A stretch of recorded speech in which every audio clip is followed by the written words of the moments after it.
The effects of Trump's reign are still being felt in the world, and Putin is as assertive as ever. This is especially bad for China. Now, in an embarrassing series of events, China is being pushed out of Eastern Europe, and the credit lies with Trump and Putin.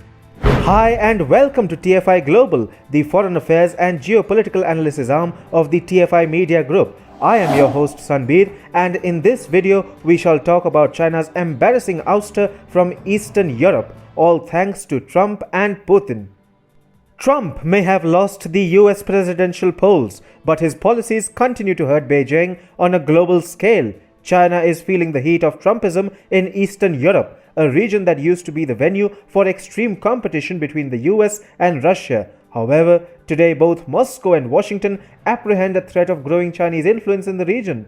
Therefore, both Putin and Trump try to contain the growing Chinese influence in the region. But while Russian President Vladimir Putin is still in power, Trump has been replaced by Joe Biden. Yet, what Trump and Putin were doing is still hurting China. On Tuesday, China's 17+1 platform for increasing influence in the Eastern European region faced a major setback as many countries seemed to snub Beijing.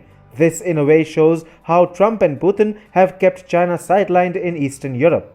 The 17+1 platform, established in 2012, is practically an extension of Chinese President Xi Jinping's flagship Belt and Road Initiative.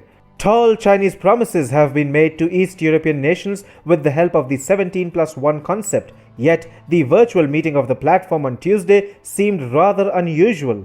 The 17+1 summit actually ended up becoming an 11+1 summit as 6 member countries, Bulgaria, Estonia, Latvia, Lithuania, Romania and Slovenia, sent ministers for the meeting as against their heads of state or government. The major snub is nothing less than a shocker for Chinese President Xi, who would have suddenly realized how Beijing has lost goodwill in the region. The split in Eastern Europe regarding China's presence is nothing less than a decisive victory for former US President Donald Trump and Russian President Vladimir Putin. When Trump was in power, Washington made all possible efforts to drive Eastern Europe away from Beijing. It was only because of Trump's efforts that Romania decided to say no to Chinese 5G telecom giant Huawei. Trump's diplomacy also led to Romania kicking China out of plans to finance a nuclear plant extension in the European country.